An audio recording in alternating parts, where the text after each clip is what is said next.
All right, Heather. A, B, C, D, or E? I forgot it was my turn.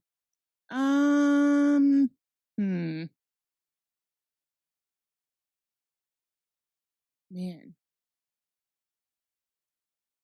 Okay, we'll go with E. Okay, E. So then who is your nominee for the Council of Good? So I want to nominate Dule Hill, if you guys know who that is. That is Gus from Psych. Yes. Jastin, you know who that is? Okay. Yeah, okay. So I see him because I was reading this article last week about whatever agency he signed with, I guess, was doing like a big congrats of some like big people they just got on board. And they were essentially all white. And he kind of just said like in a nice way, pretty much like, oh, that's really great. But, please don't forget to honor and represent your Black clients as well, kind of thing, but kind of said it in a nice way, but really still kind of called them out to make sure that they weren't only like putting forth the white stars, which I thought was kind of cool of him to do. And also, so I would say maybe 3 or 4 years back, when Cameo got really big, that app where you can like ask somebody to like do a video for you. So I had him do one for my friend because she's a huge fan. And basically you can choose, I don't know if you guys have been on it, but like you can choose what kind of like message you want. If it's like a birthday message or like a congrats, or I think one of the options was like, what was it? Like pep talk or something like that. And so I chose pep talk because she was finishing studying for a test. And I was like, yeah, just do like, a funny thing that like Gus would say from Psych and just like do a funny message. And so he sent it back pretty much like within like 4 hours. I got one back from him and it was 5 minutes long. It was the longest thing. And I was like expecting maybe like a 1 minute, just like real general thing. But he went off on like this long, like inspirational speech. And like, it was just the coolest thing. And he was very personable and seemed very genuine in it. And I don't know, he just has a very cool, like genuine vibe about him. And he just seemed like a very respectful person. So yeah, I'm choosing him. As far as being the guy that's a downer with these, as far as I know, I don't know of any negative things about him. I haven't heard any negative stories or anything like that. So that's a plus. And the same here. I don't know much about him, but the little I have heard has been positive. I would have no reason to vote against him for anything. And he's good on that show. The little I've seen of that show, he's very good on that show. Yeah, and he was good in West Wing. He was good in Suits. He was good in Wonder Years. Yeah, Wonder Years and the remake of the Wonder Years. Mm-hmm. Ballers. Yeah. He's been good in pretty much everything I've seen him in. So. Yeah. And it just seems like anybody who talks about working with him just always says like he's a really just nice guy, But I don't know. I think just that personal story of like how much effort he put into the thing that I asked for, plus him being like, hey guys, don't forget about your Black clients. Like, I just thought that was really cool of him, even though that's his agency that's like got him, he still like didn't shy away from saying the thing he wanted to say. So I thought that was kind of cool.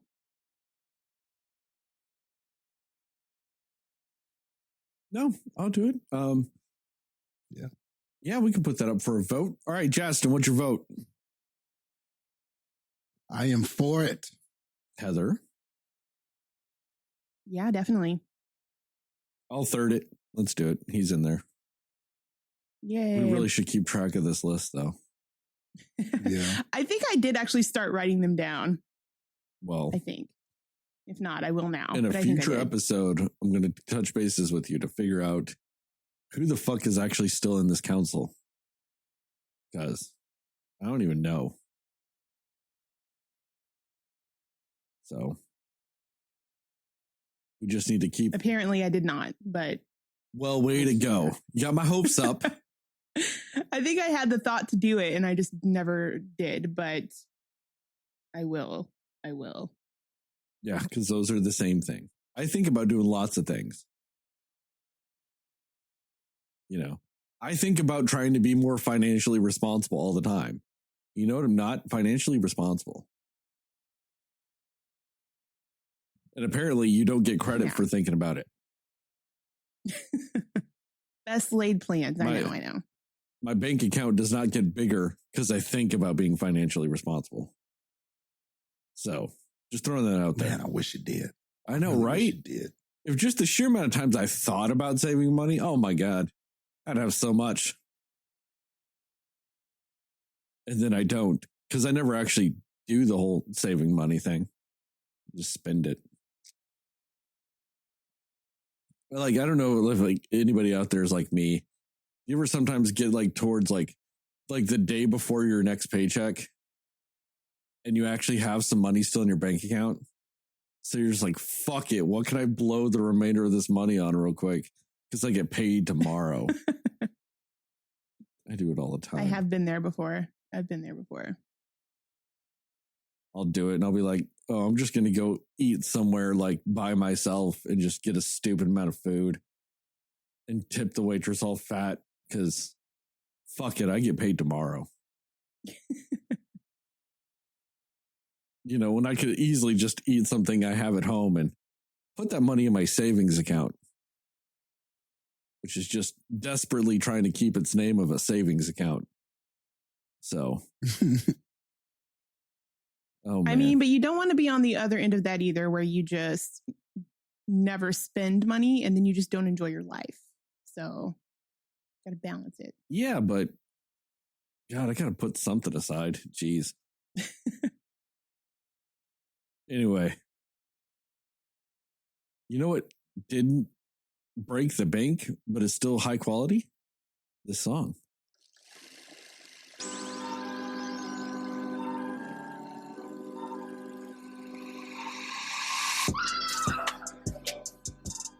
Somebody will listen to me. Nobody knows anything but you. All right. Are you ready? Yes. Come on.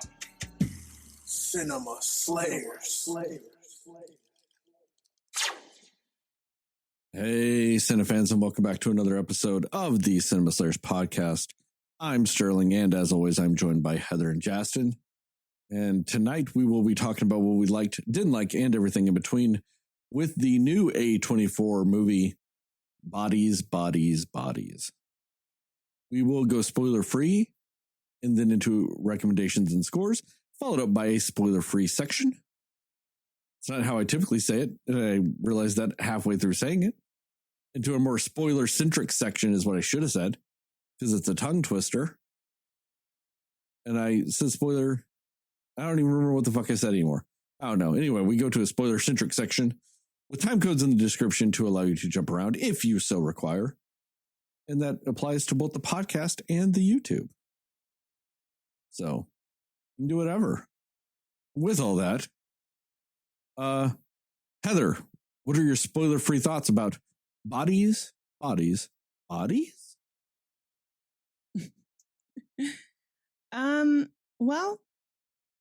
I do think that it's probably one of the better A24 horror films that I've seen in a while. It was a very interesting concept, and I think they did some things right with it that were really interesting and made you think. But I think some of it was really could have been executed differently or better, maybe. But I like the essentially simplistic concept of what the movie was. It didn't need to have, a whole lot of theatrics necessarily as far as, what they're showing you and things like that. And I think the underlying story of it and how that unfolds is done pretty well. I think that there was some things lacking as far as explaining a few things a little bit better in the movie. But overall, I think it was interesting. I think the performances were good. I think that they were very realistic for the age group these people were playing and supposed to be in. And thinking about, today's age and the things that are important to people and things that they actually care about and will, get up in arms about or whatever. And just the way that it talks about, sort of in a sense, the lack of communication between people these days, unless it's, social media or something important, it just feels very, I guess, relevant in that way, which I think was the point of it. I think that a lot of the decisions made in this movie are very bad decisions, but I think that that's on purpose because of the context of what the movie is. And it was creative and it was amusing to see it all play out the way it did. I think it's a little predictable in some places, but I think the way that they actually unfold conversations between some of the characters is done really well. And I think that was probably the best part of this movie. And it's just a lot of tension and I guess build up to figuring out what's going to happen, who's going to die, who's not going to die, things like that, that you're trying to figure out along the way.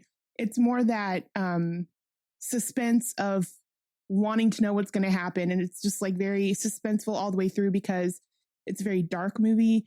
Lights are out for most of the movie. So you don't really get a full view of what's, going on. So you're kind of in the dark with them in a sense, which was done really well too. So I think they did most of the elements right with it, but it wasn't enough to really make it like a great film necessarily, but it was a fine film. And I think, as far as what A24 has done lately with horror films, it's probably up there for me as a better one. Jastin, what about you? Yeah. Bodies, bodies, bodies. Would a sequel to this be bodies, bodies, bodies, bodies, bodies, bodies? Or bodies, bodies, bodies, bodies, bodies? Now that's a question for you. Ponder on that. But no, as far as this one is concerned,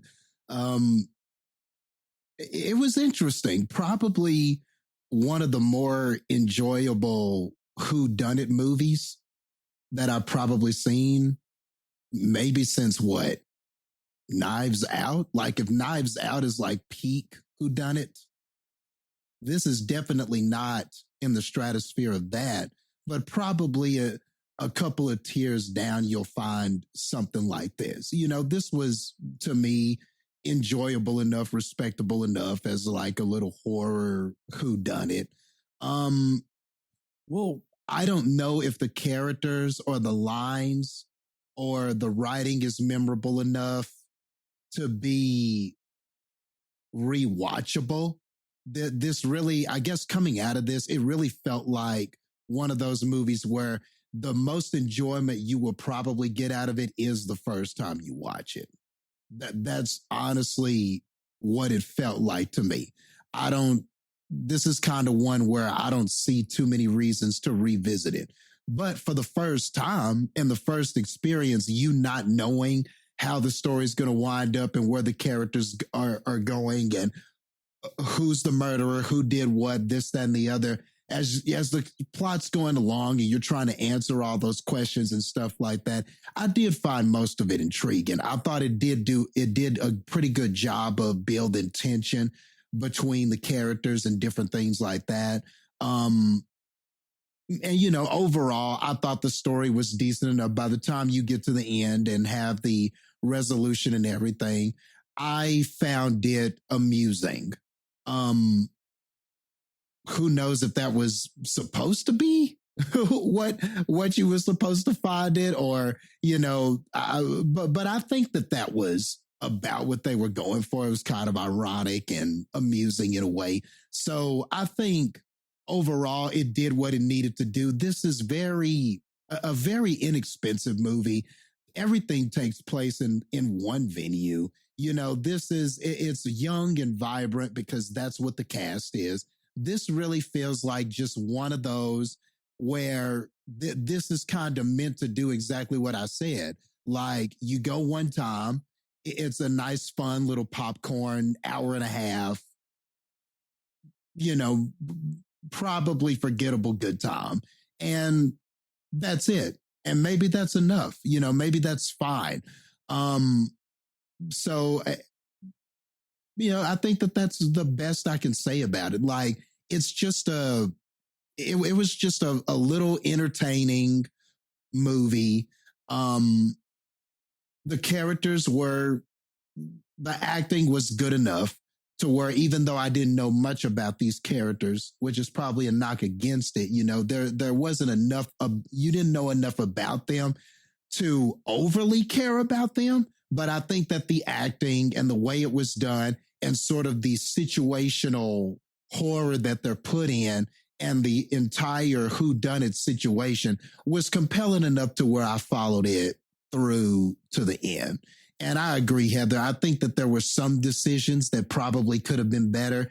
And then there were some where I felt like it was done well enough to make you think maybe it was this character, maybe it was that character. You go back and forth like the characters do, wondering who is the killer here. So I think that overall it was effective. Didn't like everything. Not every line was effective. Not every reaction I thought was a good one. But overall, I think it got where the story needed to go. So yeah, I think I fall about in a similar place as you. It's a respectable movie. It was fine. Overall, I was entertained, but this doesn't have the ingredients or the star power or anything like that to be sort of what Knives Out was. So it just is something that's just more or less a whodunit that's going to be several tiers below something like that.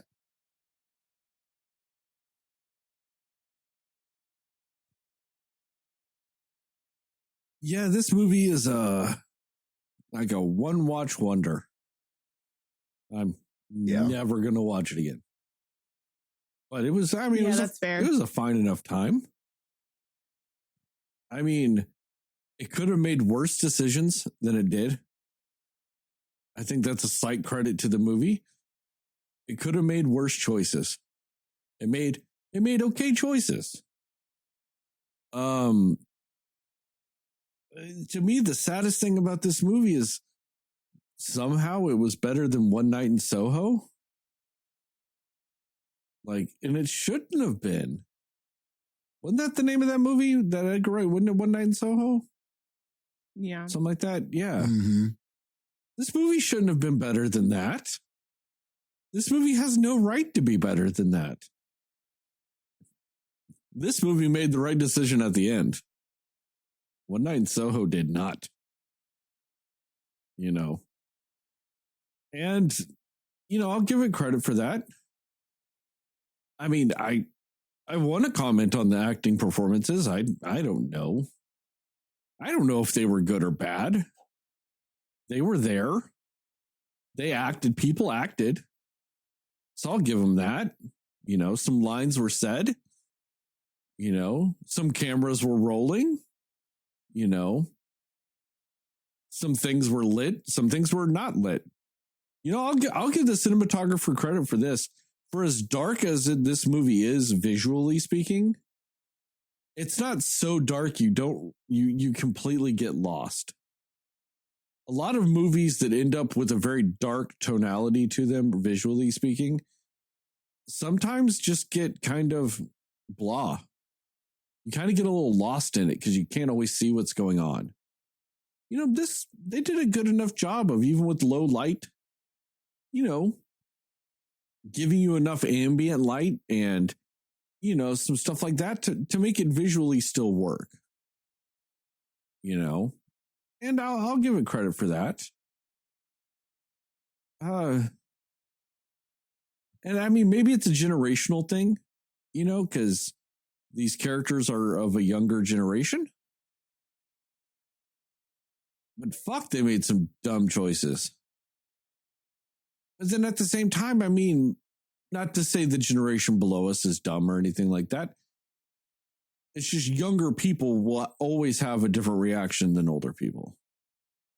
You know, when we were in our 20s, like early 20s, we probably would have made the same stupid choices too. So I'm not trying to give us any sort of immunity or anything like that. It's just when you're in your early 20s, you make different decisions than you do in your 30s. That's all I'm trying to say. You know, so yeah, they made some dumb choices. But like I said, maybe when I was 21, 23, fuck, I would have made dumb choices too. So, you know, maybe as a slightly older person now, maybe I can't completely connect back to that mentality. That was a long fucking time ago. I've drank a lot since then. Weirdly enough, didn't drink that much then. But I do now. My memory is not as good as it once was. But I mean, it was like a little fun time. And I didn't even think about it yet, Jastin, until you said it. Yeah, I'm never going to watch this movie again. Just never. But I don't hate the time I spent watching it. It's also because it's that sweet 99 minutes long. Ooh, so good. Yeah, this one definitely didn't need more than that to tell the story it was telling. Yeah, you definitely don't regret spending your time. And like I said, it was fun. It's like that roller coaster ride. It's like, okay, that was neat. May not ever ride it again, but, you know, I could tell somebody I rode it. You know, this is just one of those we could be like, yeah, you know, sure. Oh, you gonna rent that movie? Be my guest. Cool. I won't say no. Yeah. I'm not gonna say no, but yeah, it's just one of those. It worked so well the first time, and then I just don't know how it works after that. You know, it doesn't have the lines like something like Knives Out. It doesn't have those kinds of performances. It doesn't have those rewatchability elements to it. It only works when you don't know what's going to happen. And beyond that, that's it. See, and that's a weird problem that plagues whodunits. You know? Yeah. There are essentially three types of whodunits. There's the classics, where the characters are so good, the performances are so good, the twist is so good that even when you know it's coming, you want to see it again. That's a Knife Out. That's a Knives Out. Like, Knives Out. That movie's so rewatchable. Yeah. And even when you know what the twist is, you can still fucking watch that movie because everything about it is just electricity. Yeah. And then you have your second tier whodunits, which is something like this, which is fine. You watch it, you're like, oh, okay. And you just never watch it again. Or if you do, it's because somebody rents the movie or somebody's like, hey, I've never seen this. You want to watch it? And you go, I guess.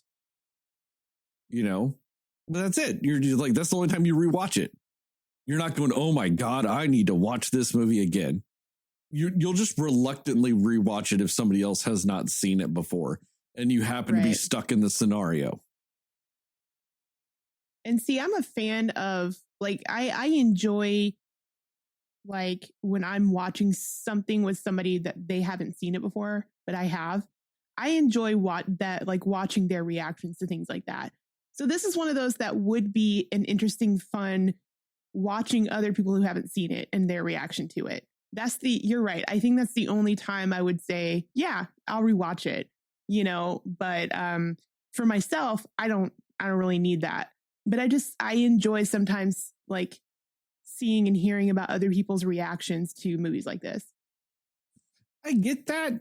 But this movie, I don't know. I'd much rather just go, oh, you watched it? You want to talk about it? I don't know if I'd want to see it again. I'd be like, oh, just let me know what you think after you watch it. Yeah, okay. It might be what I kind of feel with this one. You know, Knives Out, I'm kind of totally with you. You know, I'm like, I want to watch you watch what's about to happen. Yeah, totally. But like this movie, I'd feel much more at home talking about it afterwards. But then there's that third tier of whodunits that just suck. They're just bad. Yeah. They either give away the ending way too early, the ending doesn't line up with the rest of the movie, or you just, you're so uninterested in the mystery that you don't care about the ending. I think those are all the equivalent, because ultimately in the end, it's a bad whodunit experience. You just don't care, and that was One Night in Soho. Like it was going good. And then it just goes, hey, this ending, it's going to make no fucking sense. And you just go, oh. Yeah, when the payoff isn't worth it. So that's the whodunit's ruined, and you just go, oh, I don't care. It's just a bad experience in the end. And I think that's just kind of how like these whodunit movies work. They just all end up in one of those three tiers. And I mean, like some of the whodunits, like there are some stories I've seen told in different ways so many times, I still keep going back. Murder on the Orient Express is one of them. Yeah. I've seen the fucking PBS Perot, masterpiece classic of it. I've seen the fucking 1970s movie of it. I've seen, the newest Kenneth Branagh version of it. You know what I mean? I'll keep going back to a version of the Murder on the Orient Express because I think it's fantastic.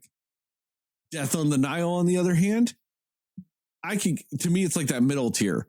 I've only seen like two versions of that. One of them being one of the newest ones. And fuck, that movie is just, the problem with that movie is the fucking people in it. Because they're a distraction to the movie. Spoiler alert for Murder on the Orient Express, because it's not really a spoiler. The Kenneth Branagh version, Johnny Depp, is the guy that gets murdered. It's not like really a big spoiler because that's actually the murder on the Orient Express. A murder's coming based on the title, not ruining shit by telling you who it was.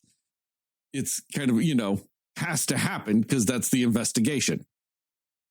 So that movie kind of makes up for, me being low on Johnny Depp because I'm like, he's the one that gets murdered though. So that's fine. But then you get into fucking Death on the Nile and you've got Gal Gadot, fresh off that bullshit Imagine video she did at the beginning of COVID, and fresh off that weak ass Wonder Woman 2 bullshit. You've got Arnie Hammer coming fresh off, he's a sexual abuser and possible cannibal. And you've got Letitia Wright coming right off the headlines of possibly getting Black Panther 2 shut down multiple times because she refuses to get vaccinated. Because, you have to do your own research because I forgot she's a clinical fucking scientist. Yeah, it's honestly a fucking hard movie to watch. Especially with Armie Hammer and like knowing about him, like anytime he was interacting with anybody, I'm like cringing. Yeah. This is not entertaining. This is not like sexy. This is nothing. This is just really cringy. Like anytime he was doing the heartthrob, like guy shit, I'm just like, all I could think is, you want to eat them, don't you? You sick son of a bitch. There's like one scene when he's with Gal Gadot or whatever. This isn't really spoilers, but like it, and he's just like, they're making out and they're whatever about to do other things. And I'm just like, ew, this is gross. Like, get away from him. What Heather was trying to say in her nice little innocent ways, they was about to fuck. Like she says, they were about to do other things. They was about to fuck. You could use other terms too, Heather. You could say they were about to knock boots. Or that's just point at the screen and I'll just say the word fuck never for in my you. life said that. Or they were christening the yak. He was about to christen the yak. All right, Jastin. Well, we all know what I'm saying, so I think we're good. Hold on. Have you looked up the list of things you can say that mean having sex? Hold on. No, I have not ever done that. You're both still talking. Hold on. You're burying the lead here. What the fuck is christening the yak? I have heard so many euphemisms for sex. I have said a lot of them. I have thought a lot of them. I have done a lot of them. I have never christened the fucking yak. And you two both just tried to move the fuck on like that's not what he just said. I am severely disturbed by both of you. The fact that you did not both stop after that was said and say, what? I thought you heard of it, Sterling. I figured, christening the yak, of course he's heard of it. Jastin, name one other time a human being has ever fucking said that. For the love of God, please tell me that's just a Jastinism. That's not a real thing. No, there's a list of some friends and I can attest to this. David, these are people you wouldn't know, but there are some friends. Sometimes they listen to this, so I'll say their names. David Collins, Ryan. Some of them know this, but one day I don't know how we got on this conversation, but we were looking up. This is a real goddamn thing. And christening the yak was there. And that was so freaking strange. We remembered it. So of a male, I was waiting on a day I could use it. And that day has come. Of a male to penetrate / copulate with a female. See copulation for synonyms.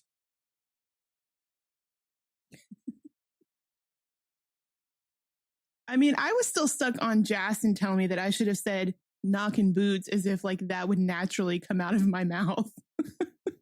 It would have been so funny if you said it though. Yeah, right. That's Army true. It would have and her shocked were you about both. to knock boots. Knock boots, yeah. Okay, that's infinitely more natural though than christen the yak. Imagine if had said that though. Just imagine we were sitting there and she went, yeah, Army Hammer and her were about to christen the yak. And I was just thinking, oh, that's so gross. Just imagine if she said it though. It would have been exactly what Sterling I wouldn't have did. reacted at all. I would have went, I know what that means. I would have just shook my head and Sterling would have been like, wait, Heather, wait a second. Exactly what he did to you only like 3 seconds earlier. Yeah. I will say this. The next time I proposition someone for sexual intercourse, I will say, hey, what would you think about christening the yak? Please do it. Oh, I will. It'll be hard to resist. Yes. Let us know how that goes. I might just come on before some episode and hey guys and go, hey, christening the yak works.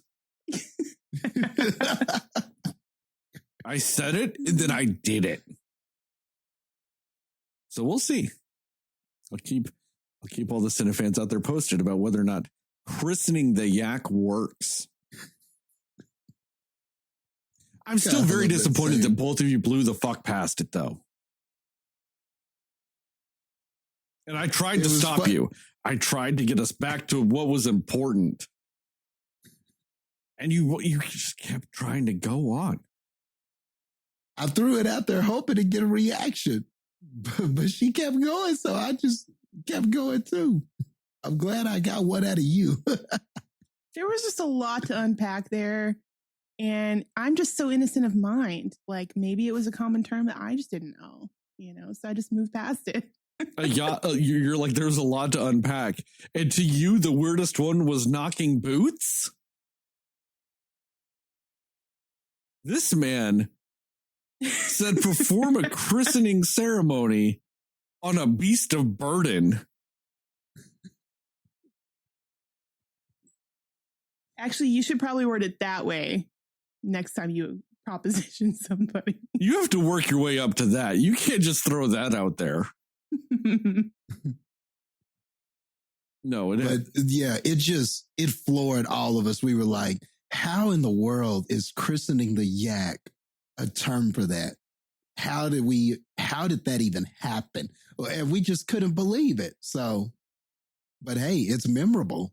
You never forget that. It's the first time something. you hear it. Jesus. Anyway, but I get what Heather's saying, because right before they were about to knock boots, as Jastin would have liked Heather to say, I'm sitting there watching them, and I'm like, he wants to bite her lips off and eat them. Right. It just ruined all chemistry for anything. Yeah. So it becomes a very distracting movie. So it once again kind of falls into one of those lower tiers because you don't end up caring about the mystery. Like, there's just all this other shit happening with these actors that you just know. And every time you see them on the screen, you're just thinking of all the dumb shit they do. Yeah. And it distracts you, and you don't give a fuck about the mystery. But like I said, once again, Murder on the Orient Express, on the other hand, I would love it. It's because it's a quality mystery story. Agatha Christie nailed that story. It's one of the best. There's a reason why it's been made so many fucking times. Because it's a great fucking mystery story. And, like I said, with Bodies, it at least is in that second tier. I'm not angry that I watched this movie. I'm fine with it. I'm like, okay, I watched this movie. I'm just never going to watch it again. But Knives Out, on the other hand, I'll probably watch that this weekend. Yeah. But, it was a good time, I suppose. Recommendations and scores? Yeah. Yeah. Recommendations and score.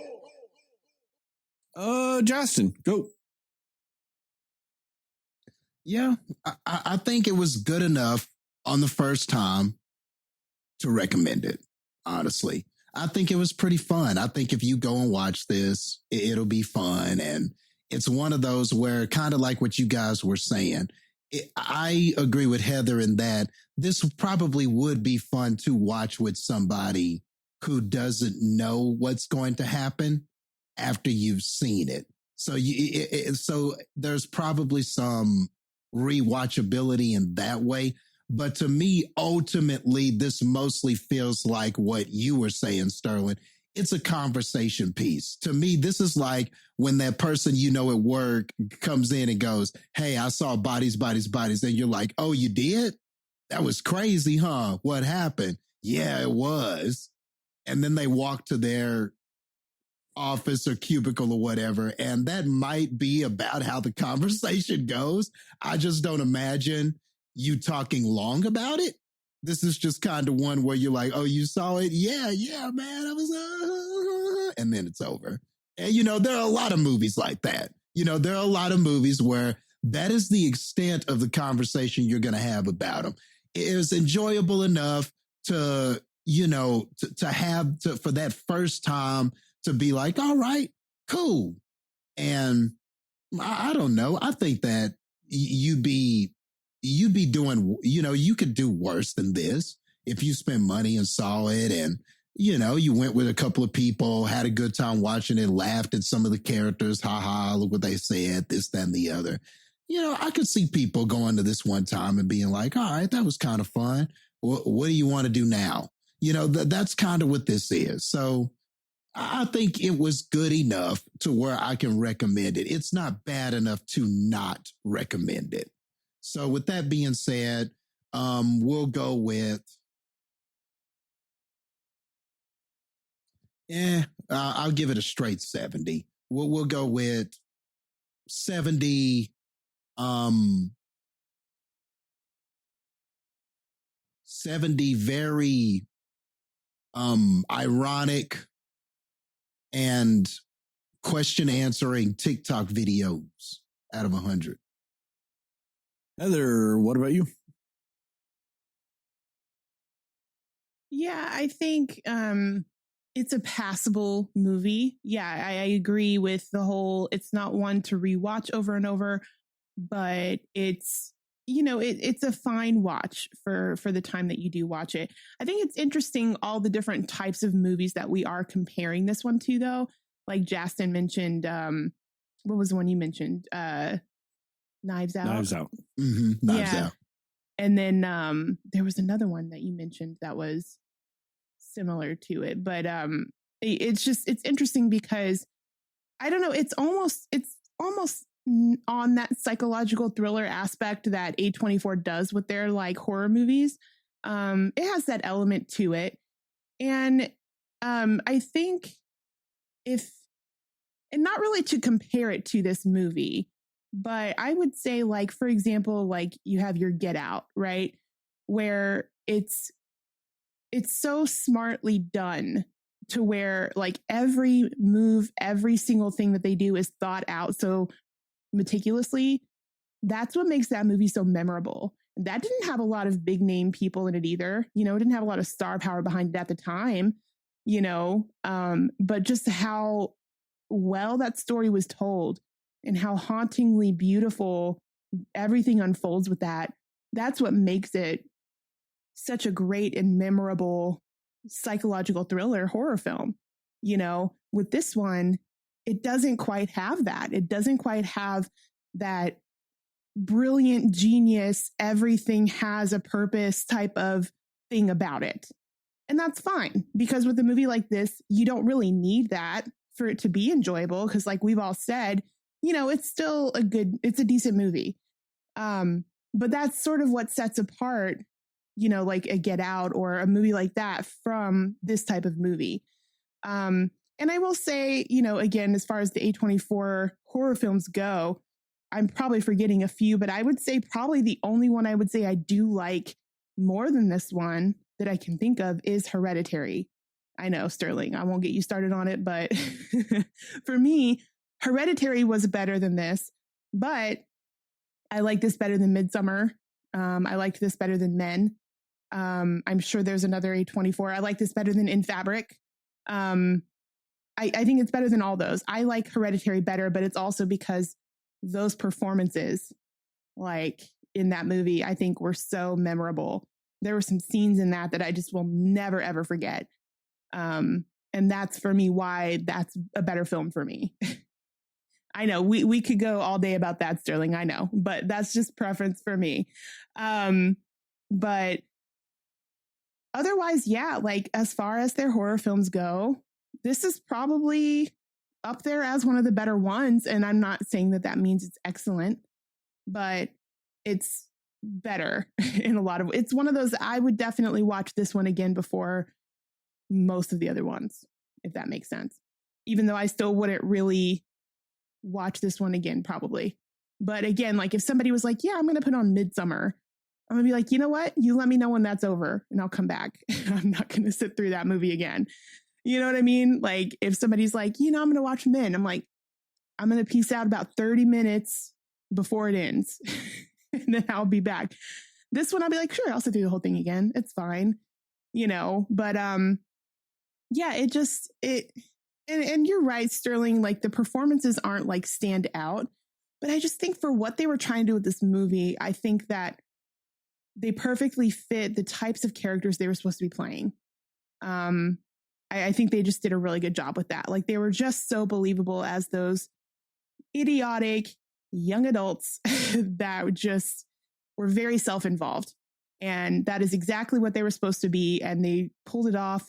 A lot of them, I was like, I can't stand you. You're too much of that. You're so good at playing this character that you're driving me nuts. You know, like, so that's why I think their performances actually were good in that respect. But it's not like, oh, this is an Oscar-worthy performance from anybody. It's no Daniel Kaluuya in Get Out or anything. It's just standard, you know, probably better than a lot of B-rated horror film performances. But it's what they needed the performances to be for this movie. So yeah, I mean, I had no issues with the performances so much as just some of the actual, I guess, character development and things that you learn about the characters.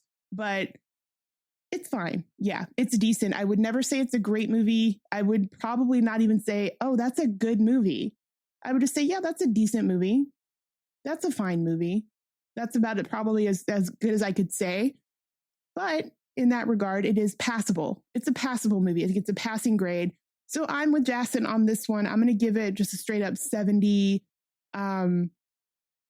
70 podcasting with your best friend, or whatever she said, out of 100.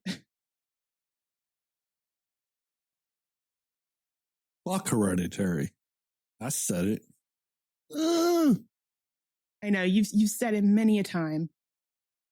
One movie you did forget is Witch. The Witch. Oh, that's super good. Oh, Super you know good. what? You're right. It's not better than The Witch. Not at all.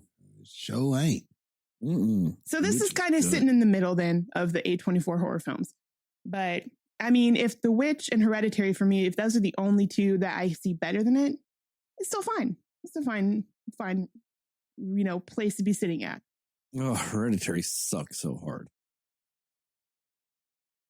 Hey, at least it's Didn't better you than like the Midsommar. first hour or something, and then you just didn't like it? I don't like the movie. The whole movie sucks. The ending taints the whole movie. The ending for sure ruined that movie. I'll give you that. Come on, have a heart. Have a heart for Hereditary. Just have a heart, Sterling. Have a heart. I do have a heart. So I don't like it. Bring the common sense.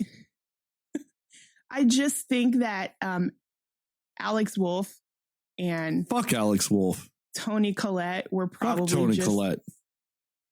Oh my.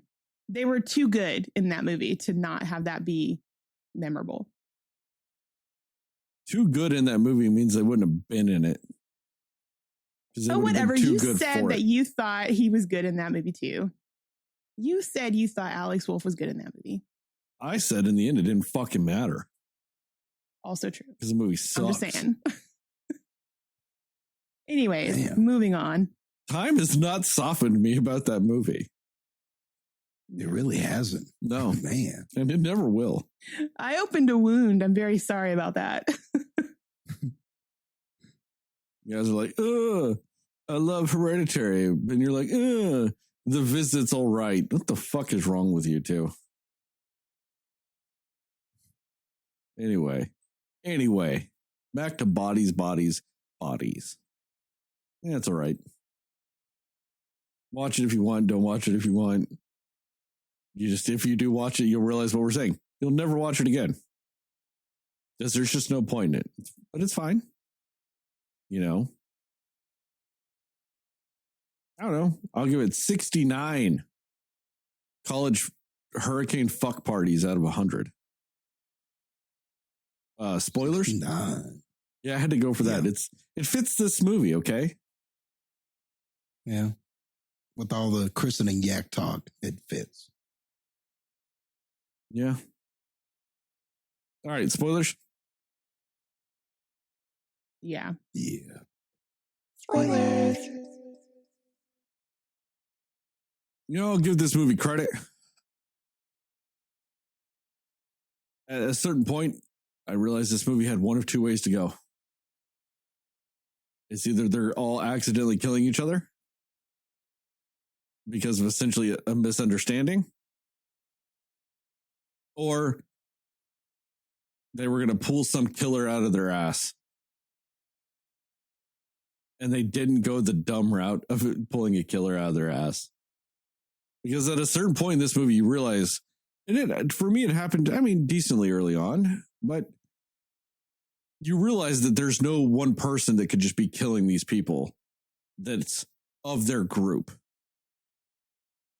Just the way the killings are happening, you realize there can't be one of them doing it. And you do witness a few of the deaths, you know what I mean? Like you should have witnessed a few of them.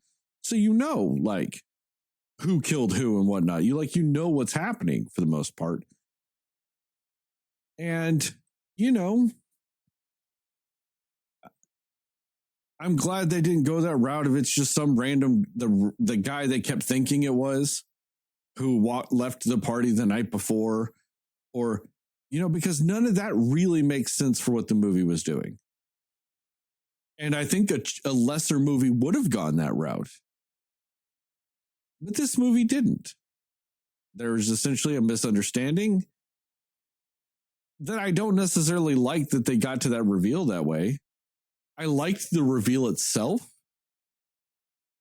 I liked the reveal of he was filming a TikTok and accidentally cut his throat. I liked that.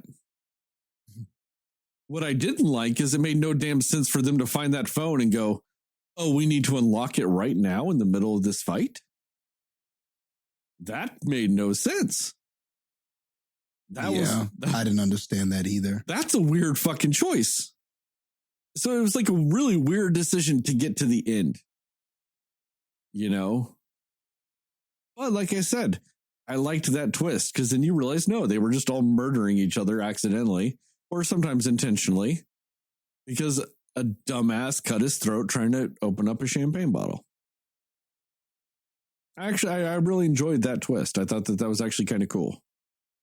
Because in all honesty, too, that's the only ending that truly fits what they filmed. The story as they laid out, the facts that they gave us, that's the only one that makes sense. You know? So I did enjoy, like, I appreciated that aspect of it all. You know? I liked seeing some of the craziness that came from them just obviously distrusting each other. It's supposed to be a close-knit friend group that all has secrets. They all have lies. They all have deceits. They all have all these things with each other to just show that, yeah, they weren't really friends. Like, to a degree, you're just like, man, fuck, they all hated each other. Holy shit. You know, but, you know, so those were like some interesting dynamics that you get in this movie. It's just like some of the way they got around to some of it, like, fuck, it was annoying.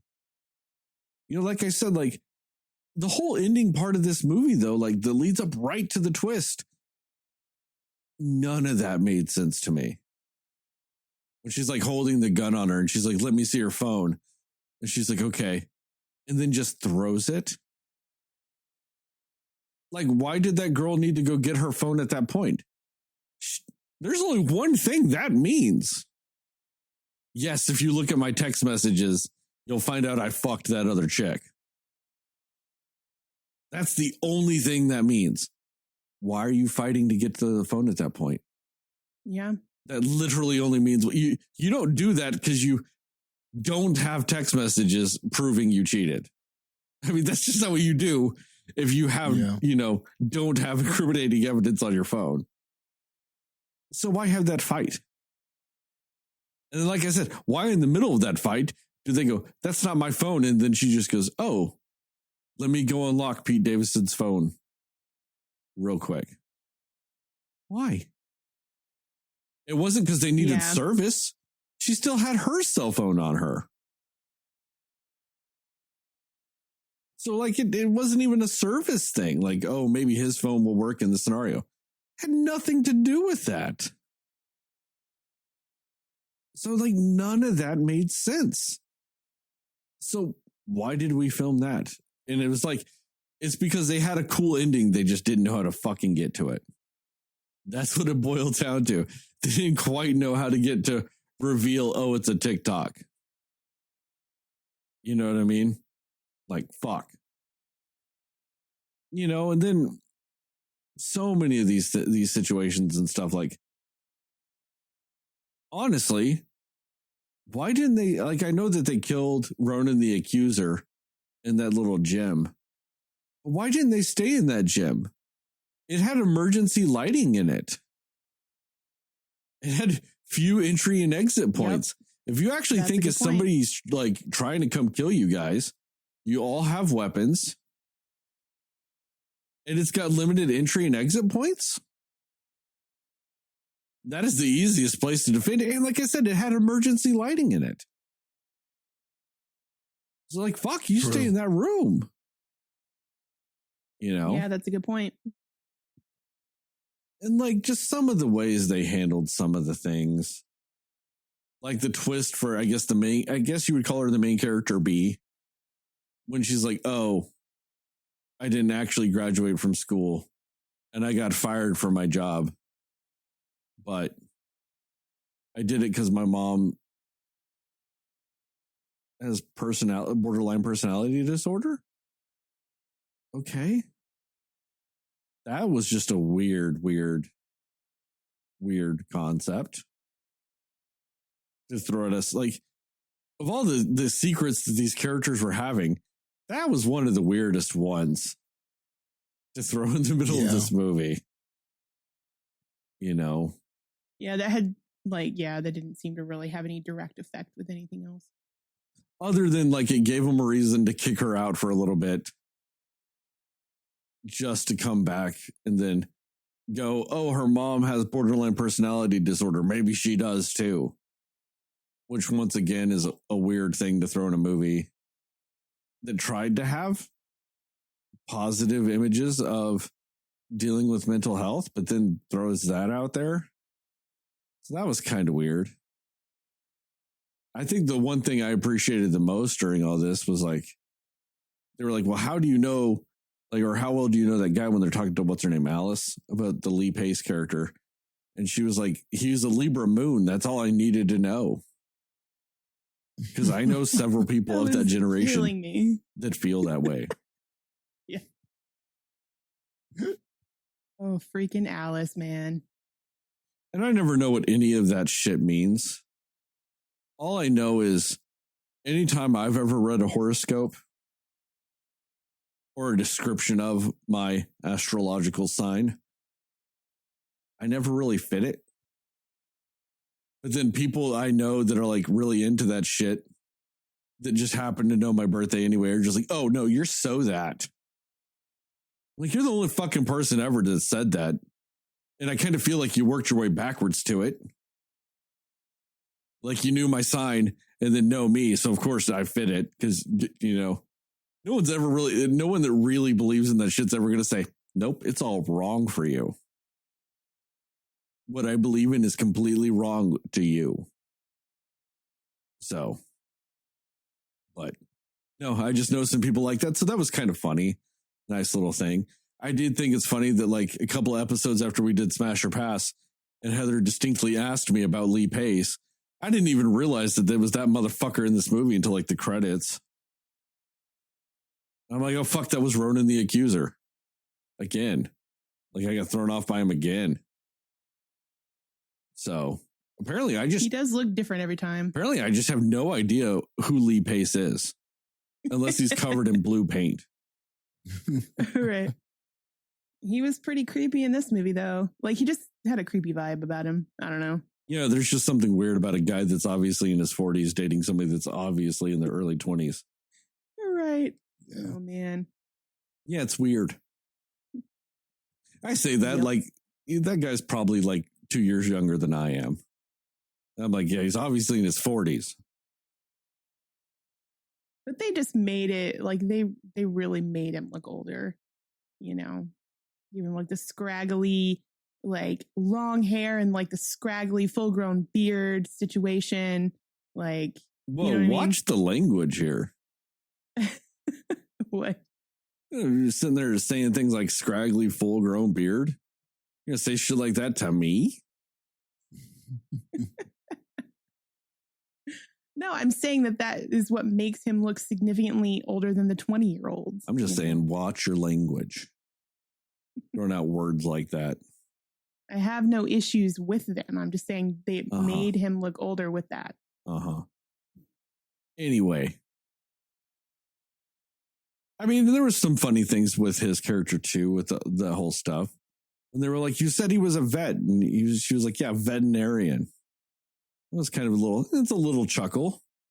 You're just like, yeah, I laughed at that. You know, it's just so much of that shit, though. Like, you know, that whole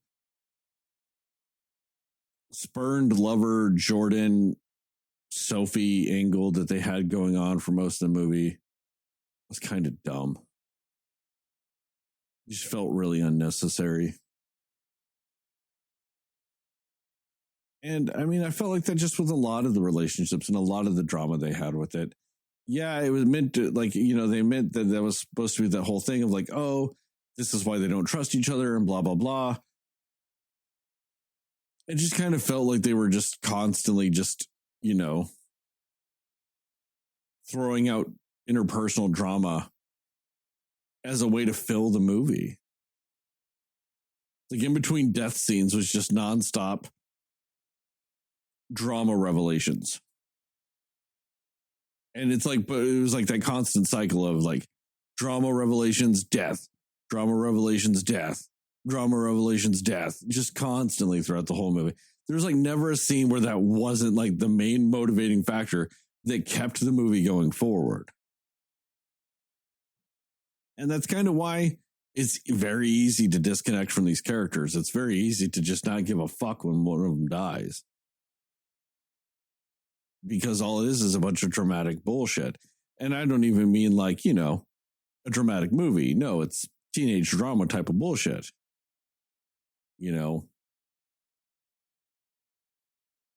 It's just one thing after another. Ugh. But, I appreciated the elements of the mystery. I appreciated, like I said, the fact that this movie ended the way it should have ended. Because, like I said, you get to a certain point and you're like, well, they're just kind of offing themselves. There's no definitive killer here. They're just kind of offing each other one by one. They're not correlated. Yeah, and it's a different character every time that ends up doing the killing. And like I said, a lesser movie would have been like, oh, this person's actually the killer, or this person randomly out of nowhere is the killer, or this person you thought was dead wasn't dead, and they're the killer. And then it'd be like, yes, I orchestrated it, the whole thing. I knew if I brought this up that this person would murder that person. And it's like this weird convoluted Joker scheme from The Dark Knight, where I knew if I pulled on this thread, everybody would murder each other and do my work for me. And then like just sit there and close the door like it's Jigsaw at the end of Saw. Like that was their master plan the whole time. A brief part of me thought for just a second that was going to happen. I was like, oh no. Pete Davidson, like when they went over to like do the phone on Pete Davidson, I was like, he's going to be not dead, isn't he? Just for a second. And then I was like, no, they won't do that. He just stands up and it's all, yeah. Yeah. Or I thought that maybe that could have been Sophie. I thought maybe this whole thing about the rehab and her friends sort of abandoning her and then her coming back. And then the way that everybody talked about, they didn't really know she was coming and everything like that. It seemed like they planted a lot of seeds to make you think that maybe she would be a mastermind at the end. And then, the stuff with the text and she doesn't really care about this girlfriend, but then why bring the girlfriend? It didn't all make sense to me, but I was thinking, is she going to wind up being the mastermind of this? She's killing everybody that abandoned her because of her drug problem and rehab and stuff. I thought maybe it could have been that, but I'm glad it wasn't. Like you said. Because they could have done the whole thing where she was the mastermind. She brought this girl that was poor to just ultimately be the person they blamed all the killings on, because she actually knew her mom was crazy, and so she's like, oh, you thought right. I didn't know, but I knew the whole time. And then then they could have had that guy Max that shows up at the end. He shows up too because he was a part of it also, and him and Sophie are actually the ones together, getting back at all of them for not really caring or noticing like their problems and all this other shit. And they just needed the poor girl to blame, and then they just kill her in quote unquote self-defense to justify all the murderings. Yeah. Yeah. Totally. Yep. A lesser movie. And if I'm not mistaken, Alice, I think, is she the only one who didn't actually kill someone? Alice, the really, really annoying one. Oh, wait, and actually Pete Davidson's girlfriend didn't kill anybody. So I think they were the only two that didn't actually kill anybody. Yeah. They were the two.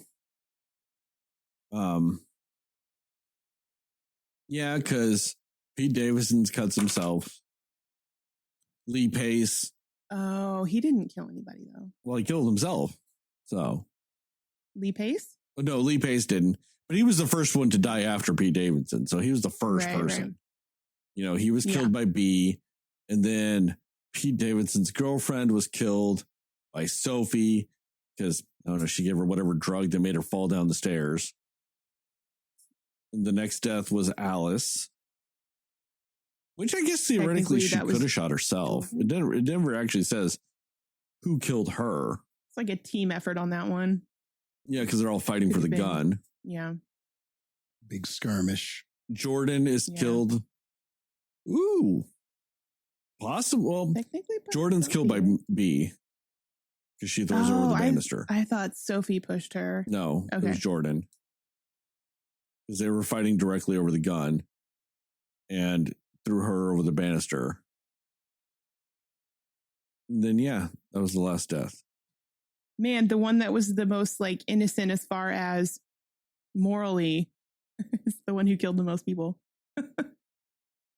She did. She was on this weird little murder streak. Right. She was going after that high score.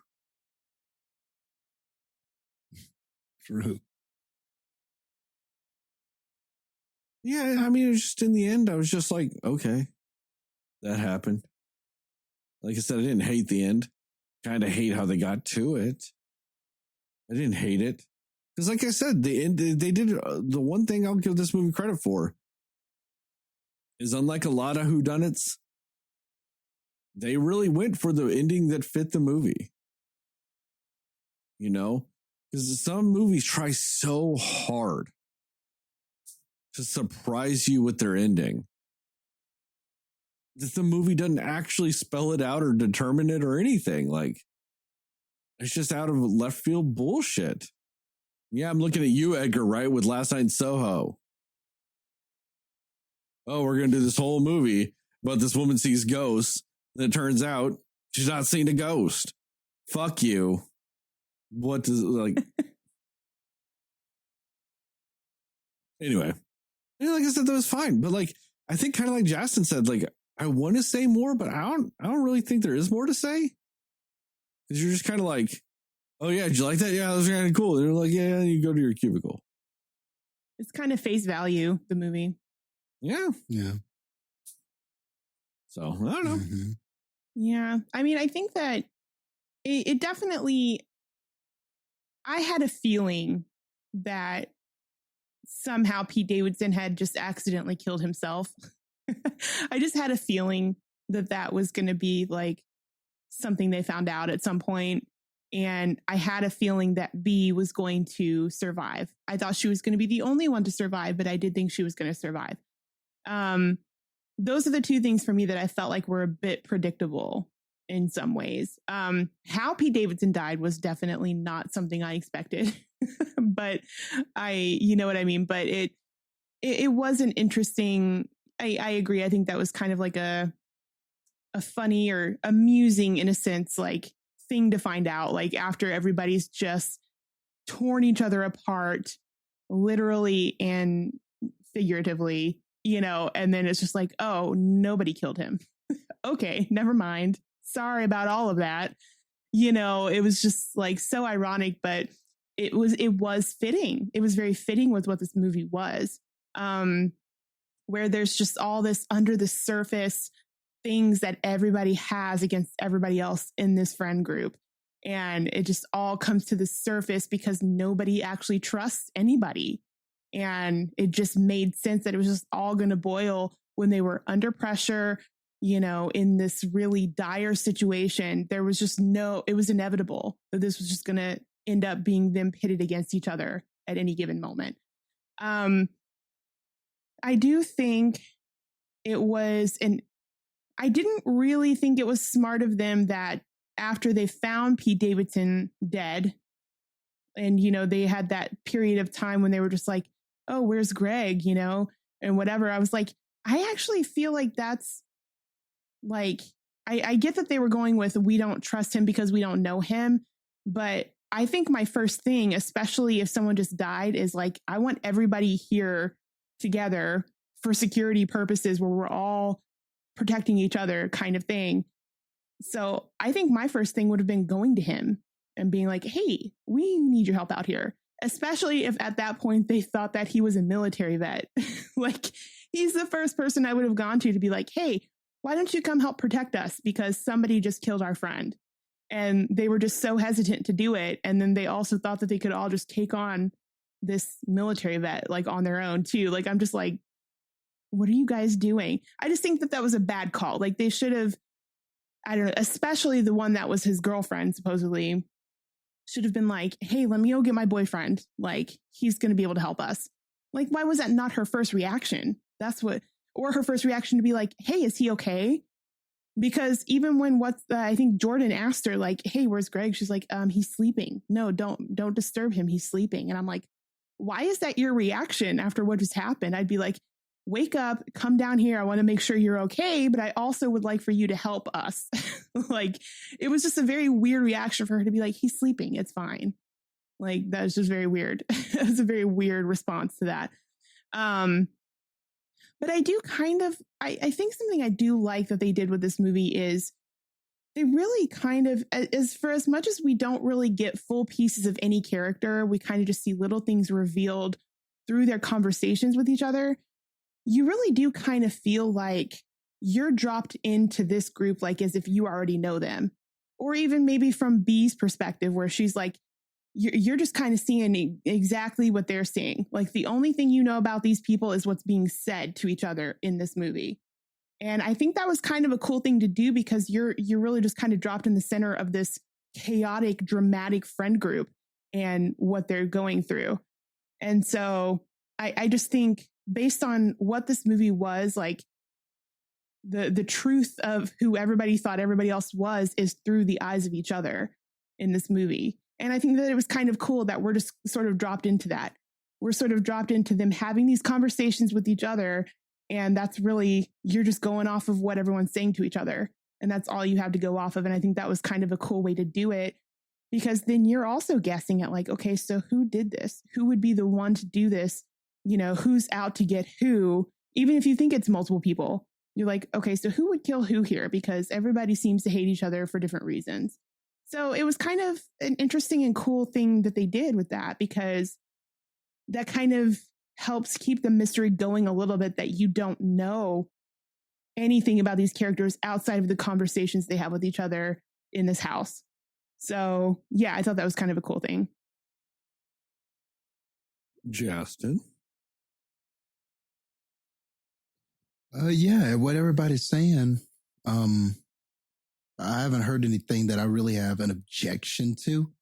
I just think that ultimately it just comes down to the fact that, because by nature of what this movie is, and we talked about it, like it's kind of a dark whodunit type of movie. And given that you really didn't have like the storytelling with the characters, like, because it's just like you guys said, we're hearing a bunch of things said by these characters and about their friendships, their relationship and stuff like that. So with this being sort of a murder mystery and the franticness of that, it kind of works in a bubble. But I guess the double-edged sword of it is that you can't go back. You can't show these scenes, these unique individual scenes. You can't show us things from their story and their past to really get us to invest beyond just the bubble that is the story of who is the killer. I think that's sort of what I felt about it. Like, some of the characters were interesting. They were saying sometimes the lines I laughed, or, you know, like some of the things that Sophie would say to some of the other characters, or how characters were reacting to each other. I thought that the acting, for the most part, all of that, I was fine with that. I think you're right, Heather, for the age group and for the characters we were dealing with. These characters were high on drugs. Everybody was drinking. So people would tell the truth was coming out and how people really felt about each other and everything. But I guess the ironic thing is as bad as some of these friendships seem to be, nobody was that bad. You know, ultimately, nobody was a killer. Nobody was really that bad, you know, and I guess that's sort of the ironic thing about it is that really maybe if we had just been better friends, listened to each other more, had approached each other with more understanding, maybe this wouldn't have happened. But it sort of works in this bubble, in this ironic sort of way. When you get to the end and you see the TikTok and you realize he killed himself, you're like, wow, man. So really nobody was that bad as what everybody made them out to be. And I guess that's why most of the movie works. So like I'm with Sterling on that. Didn't completely like the way they found out, but I was amused. I laughed, but it was a good laugh. It wasn't like laugh like, man, that was so stupid. It was a good laugh like, okay, movie. Okay, bodies. Cool. Now that I think about it, maybe B should have gotten Sophie's phone. And what if she just saw all of these? Because maybe when the signal came back, instead of ending it there with the I have signal line, what if she got her phone, the signal started coming back, and maybe all of these messages of people who saw that TikTok, and what if she discovered the TikTok through Sophie's phone? Maybe while looking through the text, the signal comes back and she realizes. So you think she's looking and seeing the text, and then she sort of reacts and you're like, what's going on? And then, you know, maybe Sophie's all looking apologetic, like, okay, look, you know, about to explain that would have been a better way to do it. Yes, it did happen. And then B just hands her the phone and she sees it herself. Yeah, that would have been a better way to do that. Shit. Maybe that's how you could have done that. But also, part of me is also thinking, because when she got kicked out of the house, when B got kicked out and she went to sit in the car for a while and she found that underwear in the car, right? Like, I would have probably even brought that up before I asked to see her phone. I would have been like, hey, yeah, I saw this underwear in your car. Tell me right now the truth. And if she's still saying no, then I'd have been like, okay, cool. Show me your phone then, you know, or whatever. Like, I would have gone the route of saying, but I'm seeing for myself that it looks like you've done this and this is why. I would have done that, because then what if that's what would have gotten her to tell the truth? You know, if she's like, but I caught you red-handed in a sense because of the underwear in your car. And then she wouldn't have even needed the phone. You know, like that could have been the catalyst that sort of started the conversation even, you know, or something like that. I just feel like there could have been a different way to like do that storyline with it. But I get that they were just trying to get to a specific point at the end of the movie. I also think that the whole mislead of Max, I think, was the guy who like apparently left and came back the next morning for them. I think that was unnecessary altogether.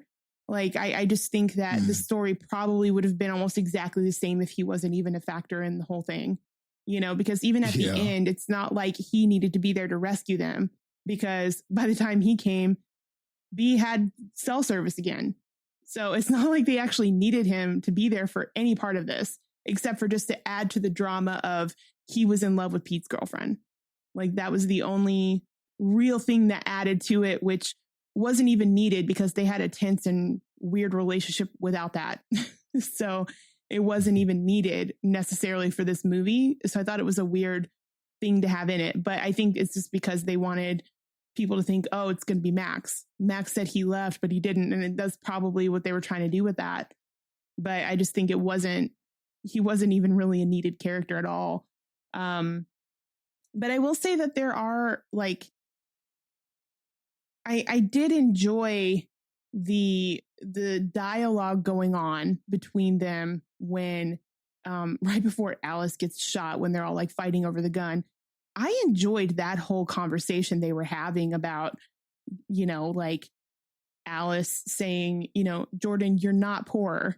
your family is upper middle class, like, you know what I mean? And just like the things that you see to them makes them just embarrassed about whatever, because it's not the richest of rich like Pete Davidson's character was or whatever, and even, but I mean, some of the things they were saying were kind of valid though.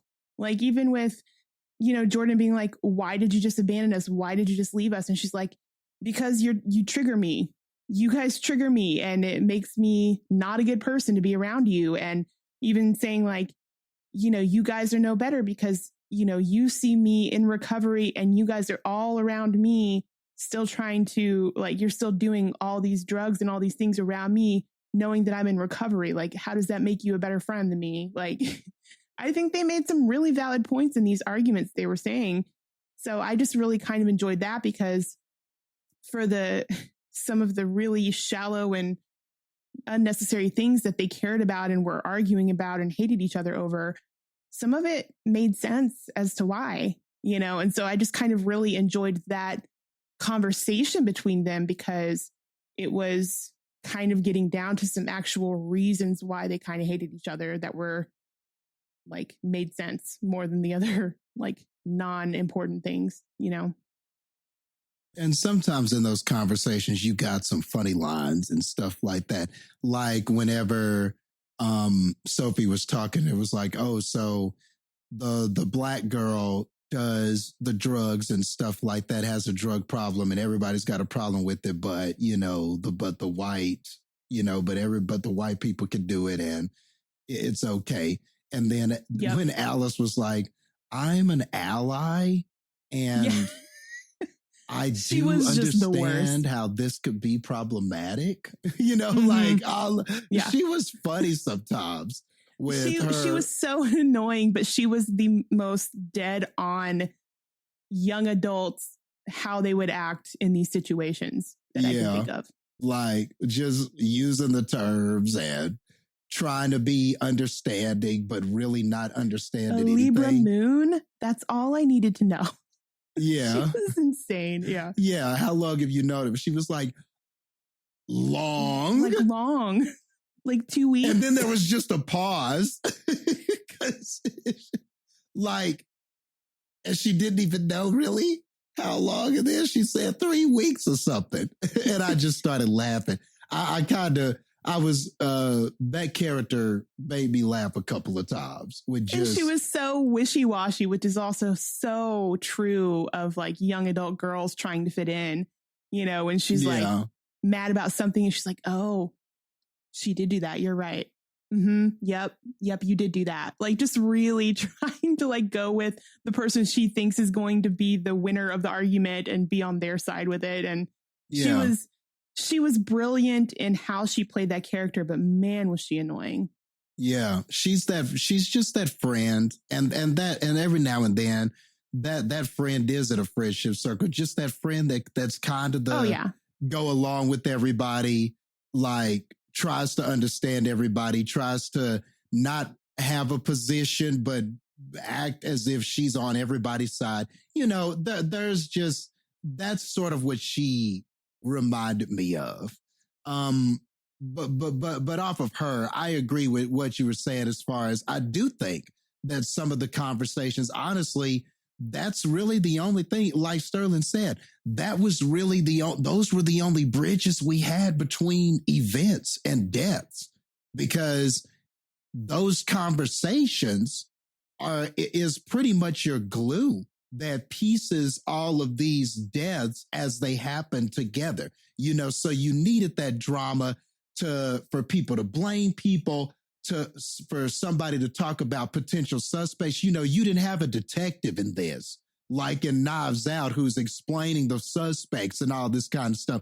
So the only way we could understand how this person is a suspect is these conversations, is them sort of revealing these things to each other. So the movie, like I said, I think that's what helps the movie. And that's ultimately why it works. Not everything said was great. Not all of the conversations are perfect or whatever, but they were good enough to get us through to the end. It's just that the flip side of that is that we're being told a lot of stuff and we're not seeing a lot of stuff. And you know how I am with the, show me, don't tell me.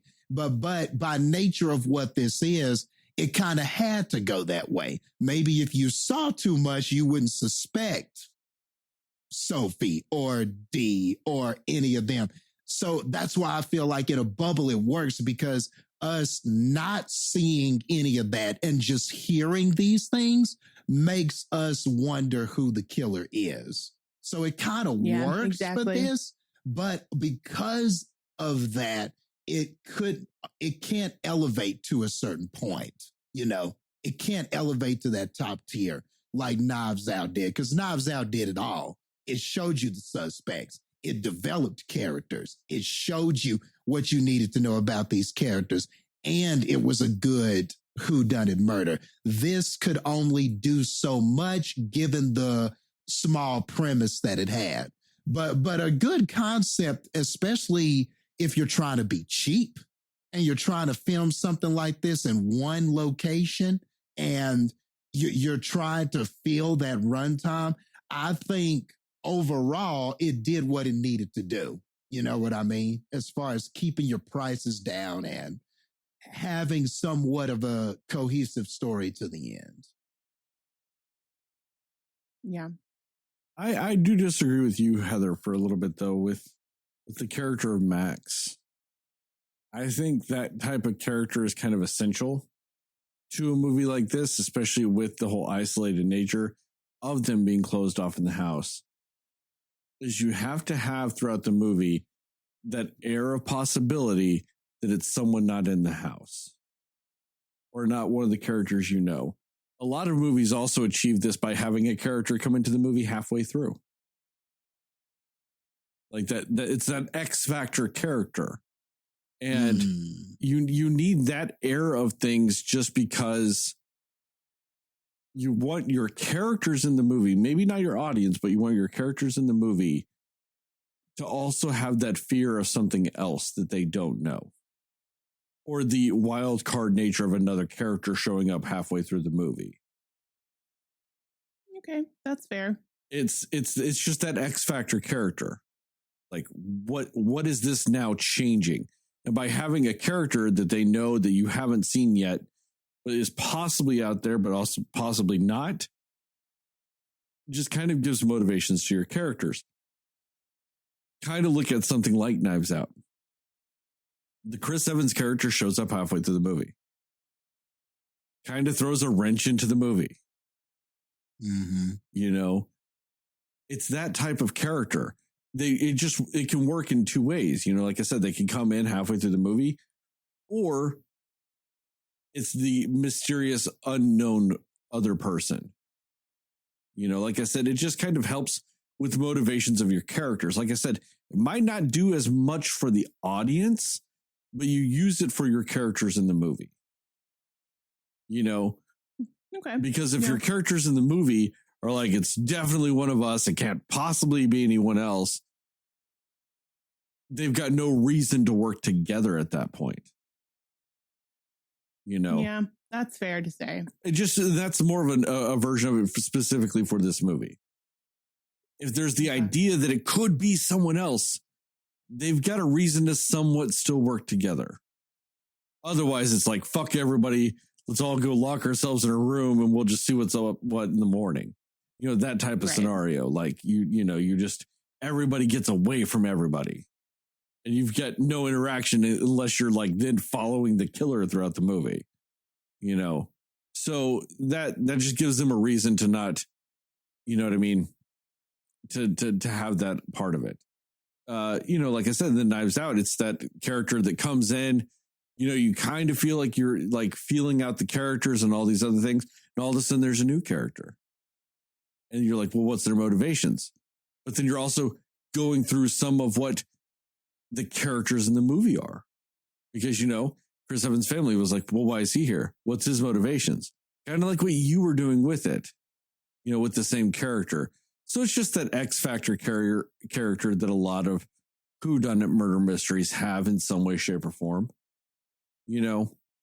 like I said, it doesn't necessarily always be somebody off screen, but it's just that X Factor character that just some way, some form still affects things, even if it's because they show up later to the movie or because they're not directly in it.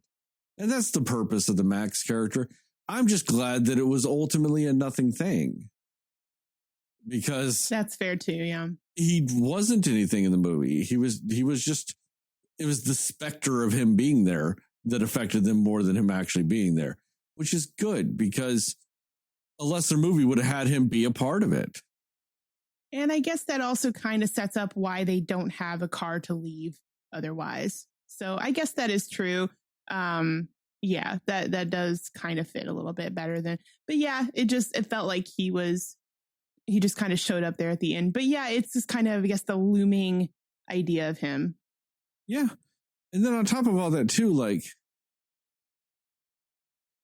ultimately, like, I know Jastin said, like, ultimately none of them really were that bad. I don't know, man. B killed 2 people. Like, B murdered 2 people. And then on top of that, made bad decisions left and right. Like, you know, didn't put up the mirror in the car. Like, she was like the center point of, she got so many people murdered through her decisions. Just saying. So I did love seeing, I'm forgetting her name, but she was the girl in Borat. Like, I thought she was, I loved seeing her in a different type of role. She's a very good actress. I think she's really good. she just got cast in something else recently too. There's actually a chance it might be the sequel to Knives Out. Maybe. Maria Bakalova. What is she in? She did get cast in something recently. I don't remember what, but she did. Okay. But do you guys have any more thoughts? Oh, she's going to be in Guardians of the Galaxy 3. That's it, because she's playing Cosmo, the space dog. But no, that's all I had for this one. Yeah, I'm good. Well, then, on that note, thank you guys for listening to this episode of the Cinema Slayers podcast. Check us out on the internet at www.cinemaslayers.com or Twitter and Facebook, where cinema_slayers, or Facebook, where Cinema Slayers pod. Did I say that? I feel like I didn't. Anyway, TikTok, where Cinema Slayers pod. YouTube, search Cinema Slayers podcast. You'll find us there. If you happen to be in the Chicagoland area around the date of, I don't know, September 2nd, you should go to Logan Square Auditorium and check out the Black Wrestlers Matter show of Shy Blackout, which our very own wrestler, yes sir, Jastin Taylor will be wrestling there. And, you know, What? we're sponsors of it, apparently. So, you know, like I said, if you're not doing anything, go do that. We'll be there. Yeah, we will be there. We will be in the front row, and Jastin will be in the ring. So you can probably hang out with us, but not with Jastin because he'll be busy. But come see us. But you can only pay. You can only hang out with us if you pay for front row tickets. I'm not going to deal with any of you second row seaters. Or your general admission people. Oh, time for that. I'm a front rower. Yeah, I'm the elite of the elite at that point. So, yeah, so definitely check that out. And it's also streaming online. So we'll definitely put links up for that too. So we'll be streaming. So, especially closer to the event, we'll put some stuff out there. So you know, check it out streaming. If you're not in this area, you can still watch it and all these other things. Shout out to Plug Migo and Mudo Choa for our theme song and logos respectively. Give us a 5-star rating review. We'd really appreciate it. Really help us out. If you're on the YouTube, click the like button, click the subscribe button, click the little bell notification like all these YouTube videos say. just do that for ours too. And as I always say, tell your family, tell your friends, tell your friends, family, tell your family's friends. And most of all, tell those dear sweet mothers, because dear sweet mothers love. Honestly, they love Pete Davidson, apparently. Because he's got big dick energy. And like he says in the movie, he looks like he fucks. So. You mean that he christens the yak? He christens the yak. Bam. He knocks boots. Yeah, all those. There you go. He tangos in a horizontal fashion. Ah. Most importantly, he fucks. And as I end the YouTube videos, the TikToks, and this podcast, just remember, according to Jastin, Moon Knight is the best picture winner.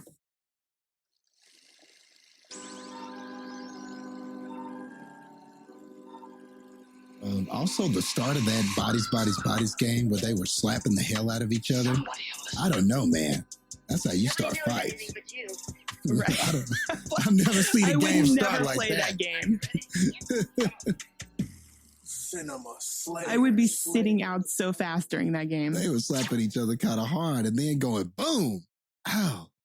Okay, whose turn is it? I was like, dang, okay. But even then, like that, huh? I haven't seen anybody do that before taking the shot. Like, the whole point is you take the shot and you hold it in your mouth. And then you slap each other back and forth until somebody spits it out. And then they're the loser. Yeah, you're right. This one was just them doing it. They were just getting slapped and then taking a shot. You know? I mean, I've seen the newest trend of it is like they, you put the shot in your mouth, or you might do it with water, but then you have to take a shot if you lose. You slap each other with tortillas. Huh. I've seen that. I mean, and I've taken shots in a lot of ways. I've never gone in a circle and just slapped people before we take shots. It's just that's a new one. Asking for trouble. Tortillas, huh? Yeah. That's I've always just thought of tortillas as tasty. Never looked at them and went, could they be painful? That's interesting. That's probably because you didn't spend enough time with people that went to Texas Tech. Because they used to throw tortillas onto the football field. I'm not saying that they, were a weapon or anything, but I'm just saying there's more things you can do with tortillas than just be tasty. What was that for? What was what for? Throwing their tortillas on the field. Man, nobody knows. Why are you trying to make sense of a Texas Tech tradition?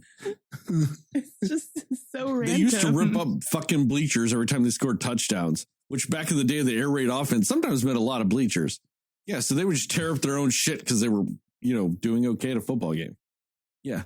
That's what Texas Tech does. Cool. I mean, and I mean all that in probably the best way possible. I went to Tech for a little bit, so I get it. It's what you do. Duly noted.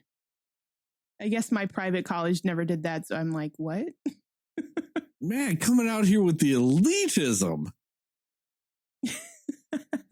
I'm just saying, we didn't even have a football team. That's all I'm saying. First, you attack the full beard. I did not attack it. And then you attack my somewhat alma mater? Because you went to an elitist private school? This is not what's For happening. shame. Oh, no. No wonder you liked Hereditary. Dang, you're the odd one out, Sterling, because I also attended a private college. Thanks, Jastin. You know what all I have to say is, look at you two motherfuckers with college degrees. Guess what you're doing? You're sitting here on this fucking podcast with me nonetheless still. So, I'm the one dragging the asses down. How about them apples? Drag us down. I thought you were going to say, look who the smart one actually is, or something like that. I'm just saying. We're just smart to have teamed up with you. You found two intelligent educated people to do this with you. Yeah, went to that private both college. somehow It don't does. like Kroll, like The Visit, and like Hereditary. So somehow you want to act like you're better than me now? You have those fucking things on your resume, and you want to come at me with this shit? You recruited us, Sterling. You recruited us. You went out and you scouted and you recruited us. Don't like to be out here. Kroll. You liked The Visit, and you liked Hereditary. Yeah, I'm starting to see a pattern with you college degree motherfucking having people from your fancy little private schools. You got wrong damn opinions. You should have put that on the questionnaire, man. That should have been on the higher end questionnaire. You know what I mean? Oh, it will be from now on. Did you go to an Oh no! elitist Next private week school? they come in and it's just completely different people with him on the podcast. Yeah, just two different people. We have new people, guys. Don't ask any questions. He would totally be like, so I made the questionnaire. The questions have been answered. And now joining me on this podcast. Yeah, It'll be like just no mention of us ever it'll again. be just like it'll be like, as always, this person and this person. Just skip right on by it. Yeah, like there's nothing that changed at all. It'd be like the first question: Yeah. Did you go to an elitist private school for college and graduate? And if they say yes, then it's like follow-up question: Do you like the movie Kroll? Follow-up question: Do you like the movie The Visit? And follow-up question: Do you like Hereditary? I actually think that the movie choices like offends you more than the private school thing. No. It all makes sense now that I think about it. Elitist private school motherfucking people don't like classics like Kroll. Like You're so shit-faced hurt by that. garbage like M. Night Shyamalan's The Visit. Are all up in that pretentious A24 horror bullshit that is Hereditary. Get it. Saying The Visit is not bad is not the same as saying it's good. Yeah, we just said it's not You might bad. as man. well We be. said it's Fine. medium. We just said it was medium, big medium. We said it's not that bad. We said it's all right. The fact that you put anything before the word bad that is not very, incredibly, utterly means you practically love the movie. Damn. For shame. Can we all agree on Midsummer though? Does that help? No. Just because you dislike an obviously bad movie, okay, you get credit for that? So you agree that the ones we think are not bad are not obviously bad movies? No, they are, but in a different way. Okay. Like, they're the bad type of movies that you may, if you really want to do mental gymnastics on a conspiracy theory level, could maybe act like they're good or bad in the case of Kroll. But like Midsummer, there's just no way around it. I think There's no redeeming deep down, qualities. I think if we were in Bodies, this would be what Sterling is bringing up with us, like as far as a reason to shoot us. It's Yeah, like, we must you be the hated killer. Kroll.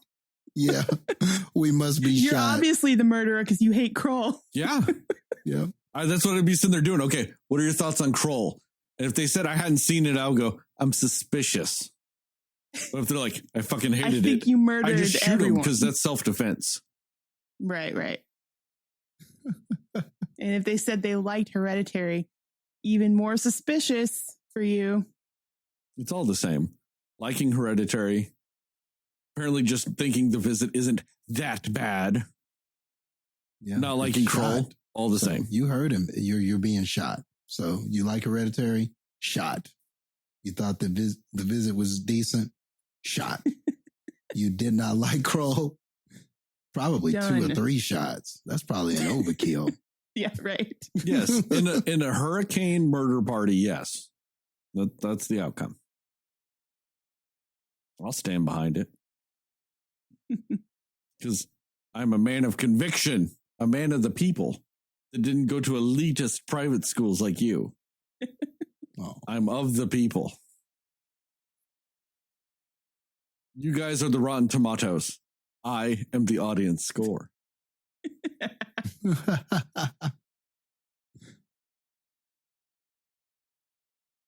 right, I'm fucking done with this. I'm out.